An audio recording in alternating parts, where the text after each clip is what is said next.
So hello everyone, good afternoon to all and चलिए start करते हैं आज का लेक्चर। सोर्सेज क्या हैं मौर्य एम्पायर के बारे में, हमें कहाँ से पता चलता है? तो देखो, आर्कियोलॉजिकल सोर्सेज भी हैं और लिटरेरी सोर्सेज भी हैं। तो लिटरेरी सोर्सेज हैं जैसे कि कौटिल्य की अर्थशास्त्र है। He was a contemporary to the Chandragupta Maurya. In fact he was a minister in the Chandragupta Maurya के कोर्ट में। चंद्रगुप्त मौर्य के कोर्ट में मिनिस्टर थे। और ये भी कई सारी आपने स्टोरीज भी सुनी होंगी कि जो कौटिल्य हैं, जिनको कि विष्णुगुप्त या चाणक्य के नाम से हम जानते हैं, इन्होंने ही हेल्प करी थी चंद्रगुप्त मौर्य को थ्रोन पे बिठाने के लिए। और भी स्टोरीज हैं, जैसे कि माना जाता है कि जो धनानंदा था, जो कि लास्ट रूलर था नंद डायनेस्टी का, उसने ऐसे कौटिल्य जो हैं इनकी बेइज्जती कर दी थी, भरे उसमें काइंड ऑफ अपने मिनिस्टर्स के सामने। तो उन्हीं उसी का बदला लेने के लिए चंद्रगुप्त मौर्य का यूज़ करके थ्रोन से धनानंदा को हरा के चंद्रगुप्त मौर्य को उन्होंने बिठाया था। ठीक है। Arthashastra describes the administration and state policies of Mauryan empire during the Chandragupta Maurya time. तो अभी हम आगे जब बढ़ेंगे तो देखेंगे अर्थशास्त्र किस तरीके से डिस्क्राइब करता है। फिर विशाख दत्त की मुद्रा राक्षस है, जिससे हमें पता चलता है। अच्छा, ध्यान इस चीज़ का रखिएगा, ये कौटिल्य की जो अर्थशास्त्र है, इसका जो मेजर पार्ट है वो खुद कौटिल्य ने लिखा है, not all but major part. और अर्थशास्त्र जो बुक है, ये अर्थशास्त्र यानी इकोनॉमिक्स पे बेस्ड नहीं है, ये एक पॉलिटिकल बुक है। पॉलिटिकल बुक है, या फिर हम बोल सकते हैं it is a book on state craft. अगला है हमारा इंडिका, जो कि मेगस्थनीज ने लिखी थी। मेगस्थनीज जो है ये कोर्ट में आया था चंद्रगुप्त मौर्य के। ये एक ग्रीक ट्रैवलर था जिसको भेजा था एक यहाँ पे नॉर्थ वेस्ट में एक एम्पायर हुआ करता था, सेल्यूसिड एम्पायर। और जो बुद्धिस्ट लिटरेचर है, जैसे जातक टेल्स हो गई, जो बुद्धा की प्रीवियस बर्थ के बारे में हमें बताते हैं, दीपवंश, महावंश हो गए, और दिव्यदान, ये आपके यहाँ से भी पता चलता है हमें मौर्यन एम्पायर के बारे में। क्या कोई आर्कियोलॉजिकल एविडेंसेस भी हैं? तो यस, आर्कियोलॉजिकल एविडेंसेस भी मिलते हैं। तो आर्कियोलॉजिकल एविडेंसेस में आते हैं आपके पिलर एडिक्ट्स। अशोक के पिलर एडिक्ट हो सकता है आपने सुना हो, नहीं सुना है तो अभी सुनेंगे। अशोक के रॉक एडिक्ट्स, ठीक है, यानी कि खंभों में अशोक कुछ लिखवा के गए थे, कुछ चट्टानों में लिखवा के गए थे। लेकिन उससे पहले के बारे में आर्कियोलॉजिकल एविडेंसेस तो वो भी कुछ कुछ हमें मिलते हैं। जैसे फॉर एग्जांपल बुलंदी बाग एक जगह पड़ती है, प्रेजेंट डे जो पटना है उसके पास में बुलंदी बाग, ठीक है, जो पाटलिपुत्र पाटलिपुत्र समय का होता था, जो उनकी कैपिटल हुआ करती थी। अगर आप याद करो, जो आज के प्रेजेंट डे पटना से रिजेंबल करती है, तो वहाँ पर बुलंदी बाग हमें जगह मिलती है जहाँ पर आर्कियोलॉजिकल एविडेंसेस मिलते हैं। बुलंदी बाग हो गया और एक कुमराहार हो गया। यहाँ से हमें वुडन आर्किटेक्चर मिलता है, जहाँ से हमें ये पता चलता है कि भाई लकड़ी का इनका महल बना था, किसका? चंद्रगुप्त मौर्य का। चलो, तो मौर्यन डायनेस्टी पे आते हैं। मौर्य वंश पे सबसे पहली जो पहले रूलर रहे चंद्रगुप्त मौर्य है। इनका टाइम पीरियड 322 या फिर कहीं कहीं पे आपको 321 बीसी भी देखने को मिल सकता है। तो मौर्य एम्पायर कब स्टैब्लिश हुआ? लगभग 321 बीसी या 322 बीसी में। कब तक चंद्रगुप्त मौर्य रहते हैं? 298 बीसी तक। He was the founder of the Mauryan dynasty and ascended the throne by defeating the last ruler of the Nanda dynasty. जो लास्ट रूलर थे नंद वंश के, धनानंद, इनको हरा के थ्रोन पर बैठे with the help of Kautilya, also known as Chanakya और विष्णुगुप्त। 382 ईसा पूर्व में he defeated Seleucus Nicator, frontier of Alexander the great. Seleucus Nicator कौन था? तो सेलिकस निकेटर अगेन अभी थोड़ी देर पहले मैंने बताया, यहाँ पे north western part of India में एक एम्पायर था, सेल्यूसिड एम्पायर। और ये सेल्यूसिड एम्पायर जो था, यहाँ पे जो सेल्यूसिड एम्पायर था that is north western part में, तो यहाँ पे ही एक सेलिकस निकेटर करके रूलर हुआ और उसके साथ बैटल भी हुआ चंद्रगुप्त मौर्य का। अब ये कोई बैटल का नाम या फिर कुछ कभी नहीं पूछेगा, क्योंकि हमें कोई एज सच लिटरेरी एविडेंसेस भी इनफैक्ट इसके ज़्यादा नहीं मिलते हैं, लेट अलोन के आर्कियोलॉजिकल एविडेंसेस तो आप छोड़ ही दो। लिटरेरी एविडेंसेस भी बस थोड़े बहुत हमें ग्रीक टेक्स्ट मिलते हैं, जहाँ से हमें पता चलता है कि हाँ कुछ तो इनके बीच में समझौता हुआ था। वॉर के बारे में वहाँ भी मेंशन नहीं हुआ है। लेकिन सेलिकस निकेटर ने अपनी टेरिटरी दी थी, जैसे गांधार हो गया, ये कुछ टेरिटरी दी थी, तो उससे पता चलता है कि सेलिकस निकेटर हारा होगा, तभी तो टेरिटरी दे रहा है अपनी, ठीक है। अपनी लड़की को भी देना पड़ा इसको, ठीक है। तो मैट्रिमोनियल अलायंस भी हुआ। चंद्रगुप्त मौर्य ने सेलिकस निकेटर की जो लड़की है हेलेना, उससे शादी भी करी, ठीक है। तो ये ध्यान रखना। He built a department Koshthagara for storage of grains mention in Sohgaura, जो कॉपर प्लेट इंस्क्रिप्शन है, वहाँ से हमें पता चलता है कि इन्होंने कोष्ठागरा भी बनाया था, जिससे जहाँ पर ग्रेन्स वगैरह को स्टोर किया जाता था। इनके बेटे का नाम है, चंद्रगुप्त मौर्य के बेटे थे बिंदुसार, ओके, ध्यान रहेगा। और लेकिन ध्यान रखना, हेलेना इनकी मदर का नाम नहीं था। Helena was not his mother's name. इनकी मदर का नेम था धुरधरा, इनकी मदर का नाम था। He is also known as Amitrochates by the Greek. Amitrochates का मतलब होता है एनिमी, डिस्ट्रॉयर ऑफ एनिमीज, ठीक है। ये ग्रीक अकाउंट से हमें पता चलता है कि अमित्रोकेट्स नाम था, ठीक है। He asked for sweet wine, philosopher and dried figs, जो अंजीर होता है, ये इन्होंने मांगा था एंटियोकस वन, जो सीरिया के रूलर हैं, ठीक है। ठीक है, एंटियोकस वन जो थे सीरिया के, उनसे इन्होंने इन चीज़ों की मांग रखी। उन्होंने स्वीट वाइन दिया, ठीक है, ड्राइड फिग्स दिए, एंड फिलोसोफर नहीं दिया, ठीक है। और दे के क्या बोले, इसका वो अपमान होगा, ठीक है, तुम ठहरे कह रहे। He is known for conquering the land between the two seas. तो land between the two seas मतलब ये आपका अरेबियन सी, ये बे ऑफ बंगाल, तो इसके बीच का जो पार्ट है वो कॉन्कर करने का इनको क्रेडिट जाता है। ही पैटर्नाइज द आजीविका जो सेक्ट था ना। Who is the founder of आजीविका सेक्ट? आजीविका सेक्ट का फाउंडर कौन था? तो याद करो, वर्धमान महावीर, जिनको हम नया पुत्ता के नाम से भी जानते हैं, इनके साथ किसने घर छोड़ा था? मक्खाली गौसल ने। और ये जो मक्खाली गौसल है, इन्होंने आजीविका सेक्ट, जो कि एक्सट्रीम फेटलिज्म और एसेटिज्म में बिलीव करता है ना, कि सारी चीज़ें किस्मत पे लिखी हुई हैं, और बहुत ही एक्सट्रीम एसेटिज्म यानी हर चीज़ का त्याग में बिलीव करते थे आजीविका सेक्ट। तो ये पैटर्नाइज किया था बिंदुसार ने। He was visited by Greek ambassador Deimachus ने इनको विजिट किया था, जो ग्रीक एम्बेसडर था, और इनके बेटे का नाम था अशोक। ध्यान ये रखना है, बिंबिसार और बिंदुसार दोनों अलग हैं, ठीक है। बिंबिसार कौन थे? मगध की जो पहली डायनेस्टी थी उसके पहले रूलर थे। मगध में जो पहली डायनेस्टी आई थी उसके पहले रूलर थे ये। मगध में जो मौर्य डायनेस्टी आई थी उसके दूसरे रूलर थे ये बिंदुसार, चंद्रगुप्त मौर्य के बेटे थे। तो अलग हैं ये दोनों, ठीक है। The greatest ruler of the Mauryan empire. Greatest तो चलो इस सेंस में बोल रहे हैं कि सबसे ज़्यादा टेरिटरी इन्हीं के टाइम पे थी। जितनी टेरिटरी इनके टाइम पे थी, तब तो कोई भारतवर्ष का कॉन्सेप्ट नहीं था, लेकिन अगर हम प्रेजेंट डे देखें इंडिया और उसके आसपास का जो पाकिस्तान वगैरह एरिया को भी इंक्लूड कर लें, अफगानिस्तान को भी, तो अशोक के पास सबसे बड़ा एम्पायर था। ना तो इसके पहले और ना इसके बाद कभी किसी के पास इतना बड़ा एम्पायर हुआ, इसके बाद भी नहीं हुआ किसी के। किया अशोक ने सिर्फ कलिंग जो एक टेरिटरी बच रही थी उसको एक्वायर किया, और एक्वायर करते ही बोले बस अब अपन वॉर और पे बिलीव नहीं करते हैं, सारा काम शांतिपूर्ण तरीके से होगा। That is why he replaced the Bheri Ghosha with Dhamma Ghosha. मतलब कि फिजिकल कॉन्केस्ट नहीं होगा, अब मैं युद्ध नहीं करूँगा, अब लड़ाई दंगे नहीं होंगे, अब कल्चरल कॉन्केस्ट होगा, अब सब शांति का जीवन बिताएंगे। क्यों? क्योंकि अब तो कुछ बचा ही नहीं है तो कॉन्केस्ट करेंगे किसको? तो कलिंग बचा तो उसको कॉन्केस्ट कर लिया, और अब एक बहुत बड़े एम्पायर को रूल उन्होंने किस तरीके से किया? धम्म की फिलॉसफी को प्रपाउंड करके। धम्म यानी धर्म, यानी जो बुद्धिस्ट कॉन्सेप्ट से एसोसिएटेड है। तो चंद्रगुप्त मौर्य जैन धर्म अपनाया था, सल्लेखना परफॉर्म किया था, फिर बिंदुसार देके आजीविका सेक्ट बनाया, और अशोक ने जो है बुद्धिज्म को अडॉप्ट किया, ठीक है। यानी तीनों ने हीटेडॉक्स स्कूल ऑफ थॉट्स को अडॉप्ट किया, कोई इनमें से हिंदू धर्म को अडॉप्ट नहीं किया था, ठीक है। अशोक की अगर बात करेंगे तो माना जाता है कि अशोक ने, कहीं कहीं माना जाता है कि बिंदुसार को इन्होंने मारा था, या फिर कहीं ज़्यादातर जगह ये लिखा हुआ है कि बिंदुसार के डेथ के बाद जो सुसीमा थे, सुसीमा सबसे बड़े बेटे थे बिंदुसार के, जिनको बिंदुसार वांटेड किए थ्रोन पे बैठे। अशोक उस टाइम पे गवर्नर हुआ करते थे। अशोक को गवर्नरशिप दे रखी थी बिंदुसार ने, पहले तो तक्षशिला की और बाद में अवंती की, या जो जिसको हम, जहाँ की कैपिटल क्या थी? उज्जैन। तो तक्षशिला, बाद में उज्जैन के गवर्नर थे अशोक। लेकिन अशोक को बैठना कहाँ पे था? मगध में। तो माना जाता है कि इन्होंने अपने 99 भाइयों की हत्या करी। ये नंबर एग्जैगरेटेड, एग्जैगरेटेड का मतलब है, ऐसा माना जाता है स्टूडेंट्स के द्वारा कि बढ़ा चढ़ा के बताया गया लिटरेरी एविडेंस टेक्स्ट में कि 99 भाइयों को मारा, ठीक है। बिंदुसार के 99 बेटे, बिंदुसार के इतना मेहनती था, मतलब थोड़ा सा लॉजिकल नहीं लगता ना वो चीज़। तो सुसीमा की अगर बात करेंगे तो सुसीमा इनके सबसे बड़े भाई थे, जिसको बिंदुसार चाहते थे कि ये थ्रोन पे बैठे, राइट, लेकिन इनको मारा, ठीक है। बाकी भाइयों के बारे में ना तो पता है ना तो हमें जानने की जरूरत है। सुसीमा को मारा और थ्रोन पे बैठे राधा गुप्ता की हेल्प से। फिर 8 ईयर्स आफ्टर इज कोरोनेशन, जब इनकी ताजपोशी हुई उसके 8 साल बाद इन्होंने 261 बीसी में कलिंग वॉर लड़ा। तो कमेंट बताओ इनकी ताजपोशी कब हुई होगी, कब इनको कोरोनेशन हुआ होगा? ही सेंट हिज सन, ठीक है। तो he sent his son Mahendra and daughter Sanghamitra to Ceylon, जो आज का श्रीलंका है तब का वो सीलोन हुआ करता था, to spread the Buddhism, Buddha धर्म को स्प्रेड करने के लिए इन्होंने सीलोन में अपने बेटे महेंद्र और बेटी संघमित्रा को भेजा। और सीलोन में आज श्रीलंका में कौन सा फॉर्म ऑफ आपको बुद्धिज्म देखने को मिलेगा? हीनयान देखने को मिलेगा या महायान देखने को मिलेगा? ये आप बताइए, बताओ जल्दी से, हीनयान या महायान? आगे बढ़ते हैं। अब यहाँ पे जो मैं आपको बताने वाला हूँ ध्यान समझना, नहीं तो फिर अगर ध्यान हटा तो फिर है ना, सावधानी हटी दुर्घटना घटी टाइप हो जाएगा। क्योंकि यहाँ से हम एडिक्ट पढ़ने वाले हैं। एडिक्ट का मतलब क्या है?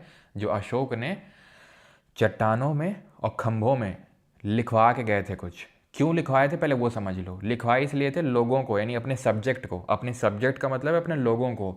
क्या बता रहे हैं कि बेटा ये हम चाहते हैं, यानी राजा जी तुमसे ये चाहते हैं, तो कायदे में रहना। ठीक है, ये है सिंपल इसका मतलब।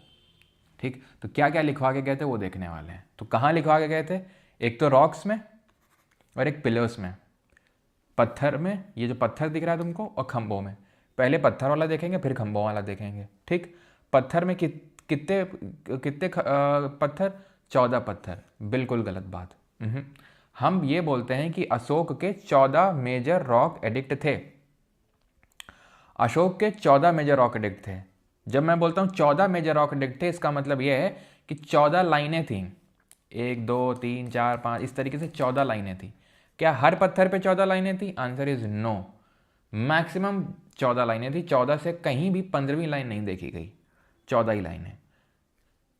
मतलब ये कि पहली लाइन अगर कहीं है तो वो पहली लाइन हर जगह सेम है। कहीं भी अगर पत्थर मिला अशोक का, मेजर रॉक एडिक्ट की बात कर रहे हैं, वहाँ पे वो लाइन सेम ही होगी पहली वाली। चौथी लाइन सेम होगी, 8वीं लाइन सेम होगी, 5वीं लाइन सेम होगी।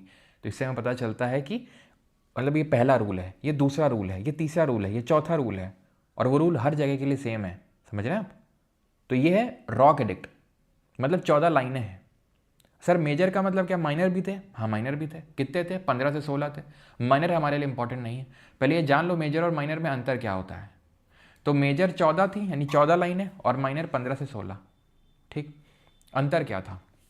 अंतर ये था कि ये जो थे दैट इज मेजर वाले, ये बहुत ही लंबे थे, डिटेल में थे और सिस्टमेटिक लिखे हुए थे, बहुत छोटे छोटे से थे। एथिकल प्रिंसिपल्स के बारे में बताते हैं, जैसे धम्म के बारे में, गवर्नेंस के बारे में, सोशल वेलफेयर के बारे में, रिलीजियस टॉलरेंस के बारे में, एडमिनिस्ट्रेशन के बारे में, जो भी देखेंगे 14 की 14 देखेंगे अभी। तो इन चीज़ों के बारे में बता रहा है कि भाई ब्राह्मण्स का रिस्पेक्ट करना है, दूसरे धर्मों के प्रति रिलीजियस टॉलरेंस रखना है, ठीक है, रूल्स को फॉलो करना है, रिलीजियस गैदरिंग नहीं करनी है। तो ये सब लिखा हुआ है यहाँ पे। अपने पर्सनल मैसेज बता रहा है अशोक। ठीक है, जैसे कि जो पहला माइनर रॉक एडिक्ट है, पहला माइनर रॉक एडिक्ट का मतलब क्या हुआ? पहली लाइन है, उसमें वो बता रहा है कि वो किस तरीके से बुद्धिज़्म में उसका तुरंत कन्वर्जन हुआ, किस तरीके से वो बुद्धिज़्म में कन्वर्ट हो गया after the Kalinga war 261 BC के बाद तुरंत।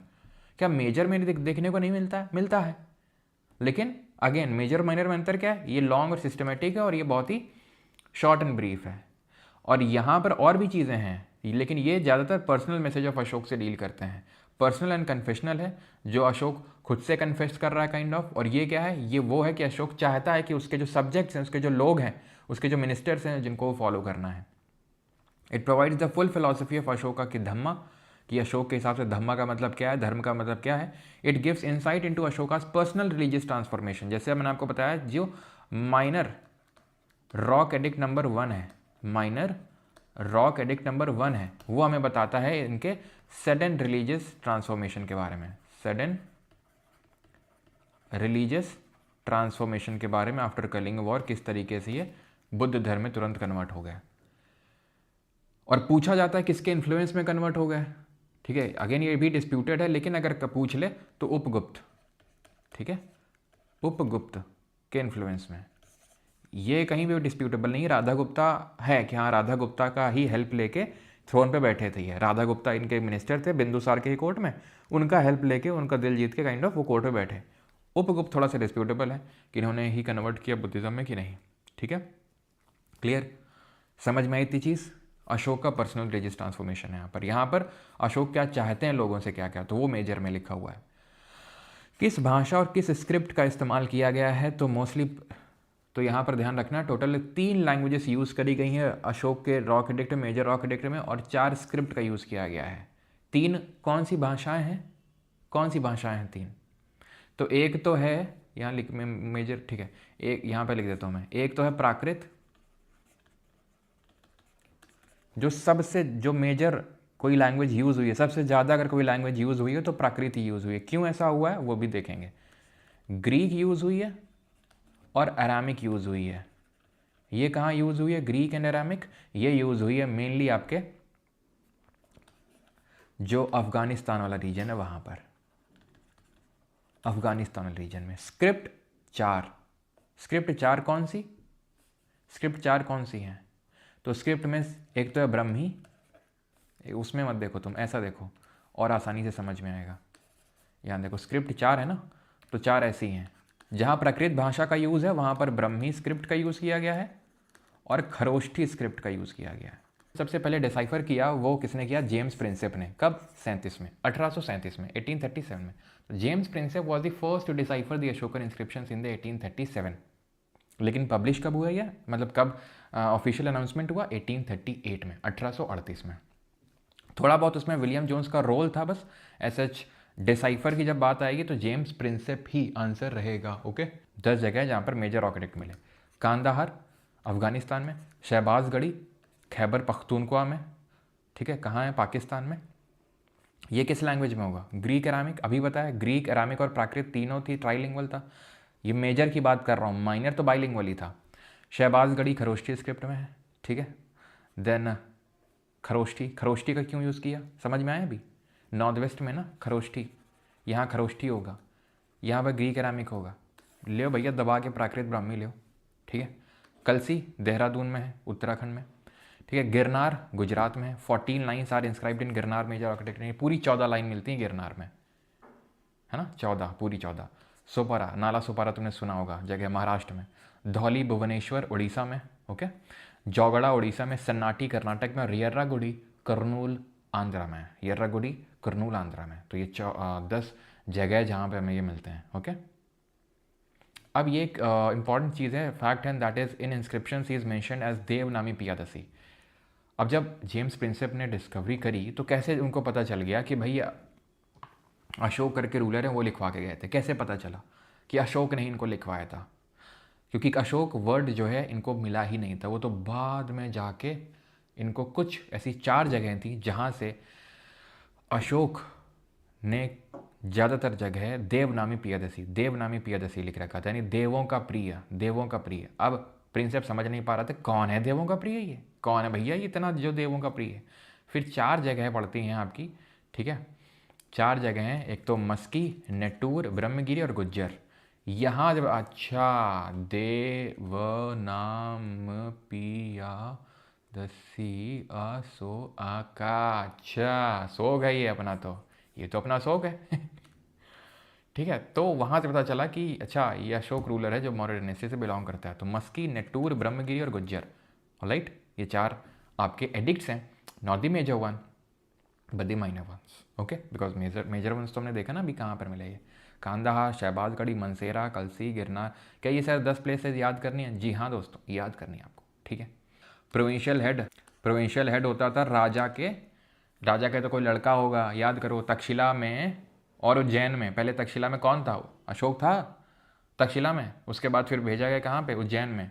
प्रोविंसेस थी ना, इसलिए तो राजा का जो एकदम कोई तो होगा, मतलब उसका लड़का हो गया, बहुत ही लॉयल होगा, उसको भेजा जाता था यहाँ पर, और उसको बोला जाता था कुमार। इसको क्योंकि सो दैट ये लॉयल रहे सेंटर के प्रति। अब जैसे कि आज हमने पॉलिटी पढ़ चुके हैं, तो मैंने आपको बताया था राज्यपाल किसको बनाया जाता है, प्रेसिडेंट किसको अपॉइंट करता है? गवर्नर के तौर पे। जो काउंसिल ऑफ मिनिस्टर बोलेंगे उसी के डिवाइस पे काम करना होगा।